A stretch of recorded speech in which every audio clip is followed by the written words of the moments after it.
Before we learn about microplastic, I'm going to delve into the history of plastic. Leo Baekeland invented the first fully synthetic plastic in 1907. The success of Baekeland's invention led to major companies to invest in new research. This research would later be important when World War II hit and saw a great expansion in the plastic industry. It was very important in the United States to preserve scarce natural resources during World War II.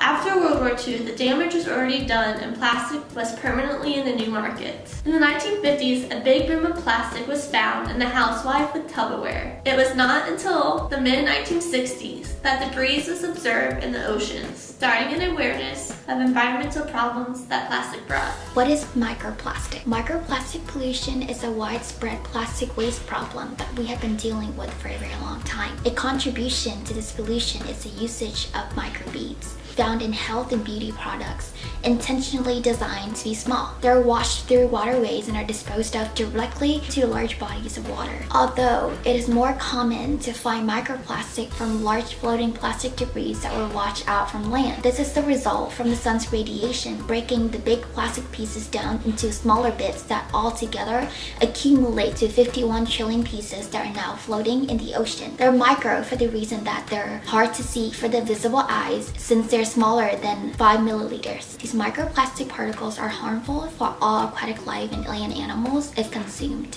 These tiny fragments are toxic to us because they're easily consumed by smaller animals that would eventually be consumed by humans if they ever travel up the food chain. Not only in our food, but microplastic can also be found in beverages, tap water, and even the household dust around us. 8 out of 10 babies and nearly all adults have phthalates in their body. It is a common plastic additive, and plastic is taking over every aspect of our materialistic lives.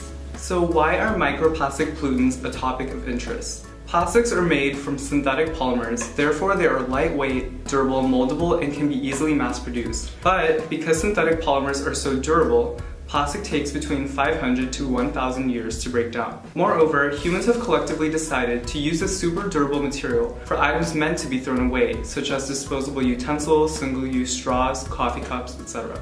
40% of plastics are used for packaging, and since its invention, we have produced about 8.3 billion metric tons of plastic. More than 6.3 billion metric tons of plastic have become waste since 1907. Additionally, around 8 million tons of plastic a year pollutes our ocean. The weight of the plastic discarded in our oceans annually will outweigh all of the fish in the ocean by 2050. Despite how useful plastics are, the uncontrolled disposal of plastic on a global scale is resulting in a significant impact on marine wildlife and potentially to humans as well. Microplastic consumption impacts all parts of the food chain, in which humans are at the top.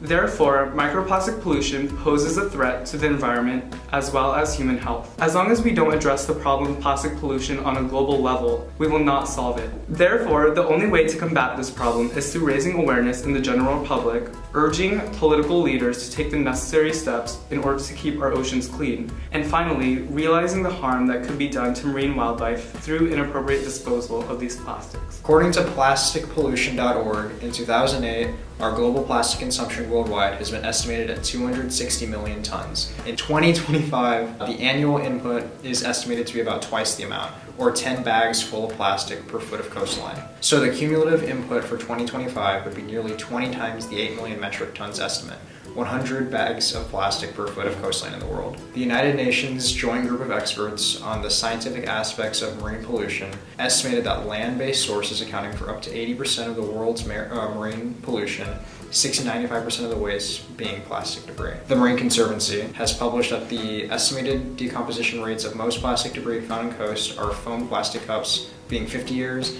plastic beverage holders being 400 years, disposable diapers being around 450 years, and plastic bottles being about 450 years as well. Marine litter causes serious economic losses in various sectors and authorities. Among the most seriously affected are coastal communities because of increased expenditures for beach cleaning, public health, and waste disposal, tourism for loss of income and bad publicity, and shipping, which is associated with cost due to foul propellers, damaged engines, and litter removal. What are the controversies of microplastic pollutants? Microplastics are becoming a problem in the world because it can be a problem to individuals today and in the future. It was estimated that 275 million plastics that were made by many countries around the world were being dumped into the ocean as waste. As a result, animals and many species living in the ocean are consuming this plastic and end up dying and have abnormal breeds. Furthermore, most countries do not have the option for its people to recycle, so the waste ends up being washed up in the ocean and away from the coastline. Microplastic is also being used in cosmetic products known as microbeads. Microbeads are small adaptable particulates that are used in cosmetics such as face wash, soap, but the way they're disposed is through the drains. As a result, it washes up into the ocean and the organisms living there consume the poisonous particulates that can affect future breeds. In relation, fishermen that catch these different sea creatures for us to consume, they do not know what these fishes have eaten prior to catching them, so even we as humans can die because of these microplastics. Where are things going? There are many risks associated with microplastics. These risks pose both a threat to our health and the environment we live in. Scientists do not yet know what consuming microplastic does to our bodies. However, a possible risk is that microplastics that have traveled through wastewater may carry bacteria when we ingest it and cause us to get sick. Another possible risk is what the effect of consuming the chemicals within plastic puts both humans and animals in danger, that these microplastics could end up contaminating our indoor and outdoor air as well as our groundwater. Contact with microplastics, such as the plastic-eating enzyme found this year to degrade plastic, take steps to reduce our plastic use now. This can be done via the reduction of single-use plastics, recycling, participating in litter cleanups, supporting bans such as plastic bags and straws, and supporting organizations fighting to reduce our use of plastic.